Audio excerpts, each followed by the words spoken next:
Hello martial artists. While we're all stuck inside with the COVID-19, we are wanting to give you some instruction on how to do some of the drills at home to up your skills.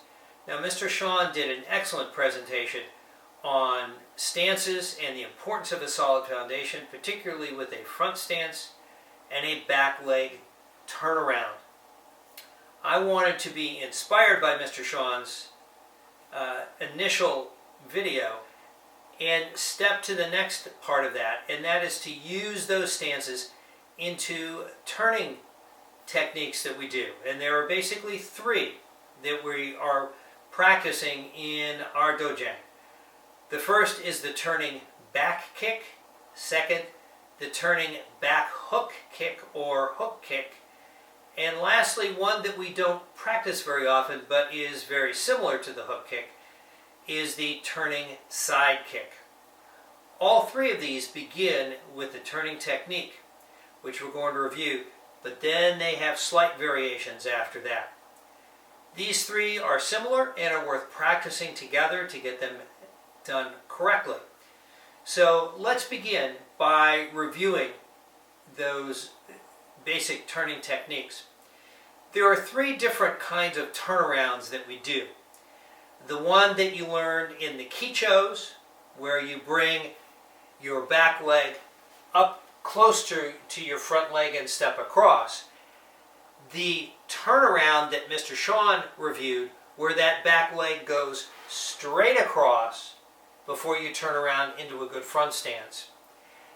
And I'd like to introduce you to the other kind which we use in the turning kicks, which I'm going to term a front leg turnaround, the exact opposite of our back leg turnaround. That is where that front foot comes straight across and then we turn around and we're again in a front stance. And we'll go over that a little more in detail. With the turning kicks, it's very, very important that we still see where our target is. So our head is going to have to move with our body to turn around.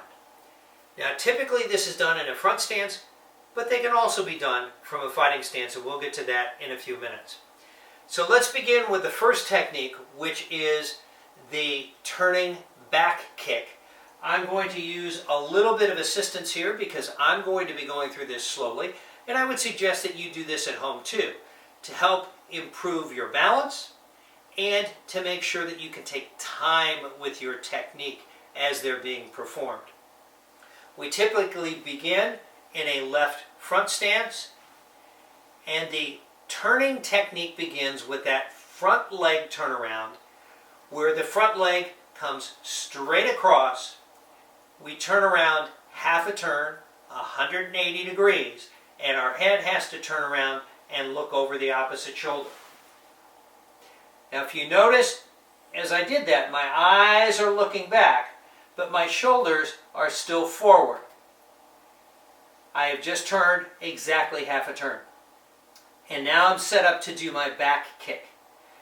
Many people are under the misimpression that you're supposed to kick and turn at the same time. I would like to suggest to you trying it this way, particularly at the beginning.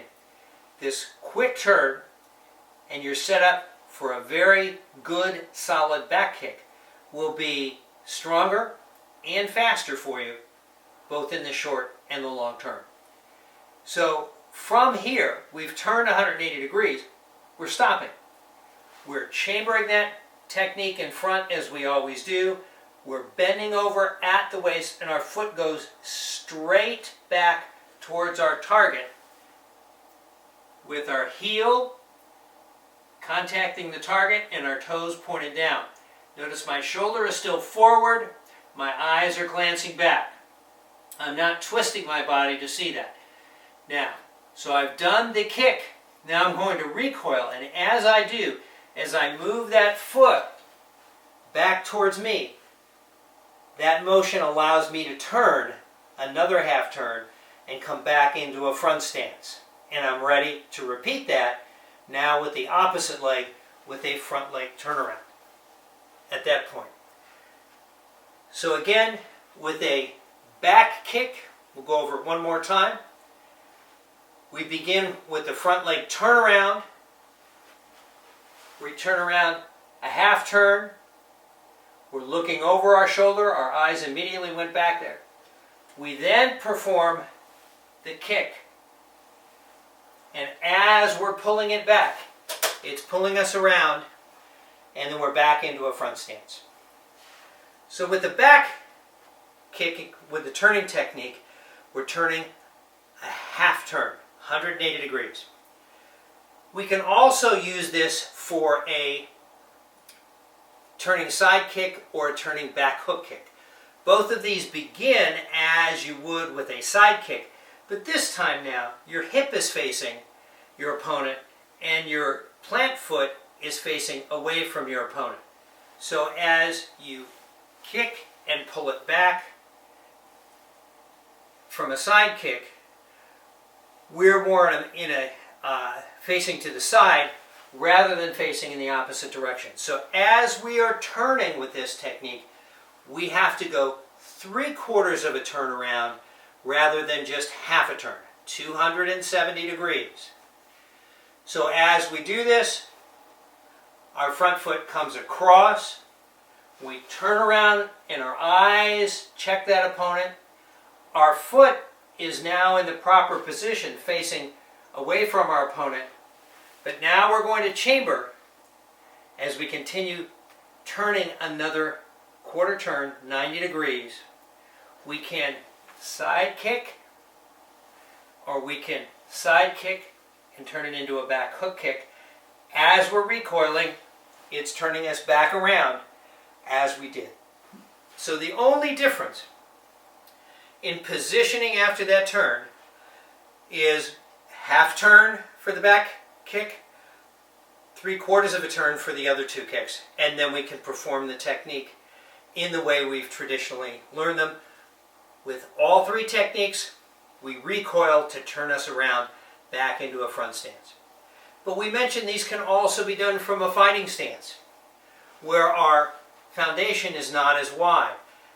As Grandmaster Wiesman has pointed out, that means that we can more quickly just move that front foot a little bit across, and then we're turning right into position. So that it's a very quick turn. The turning kick is designed to cover a short distance between you and your opponent, in contrast to the spinning kick, which covers a much greater distance. So give these three techniques a try as you do your walking drills. Yes, balance is an issue, but that's one of the great reasons that walking drills are so good, because they're concentrating on all different aspects of our movement. As you're doing it, remember the three things. Break it down into its steps. Slow it down to make sure you're doing it carefully and accurately. Then double check at each step along the way to make sure you're in the right position and set up properly. Doing it that way, you'll end up being stronger and faster and have a much better technique than just simply trying to go as fast as you can with it. So please give this a try while you're at home. Remember, stay safe, stay healthy, keep practicing, and use your time wisely. Until we meet again.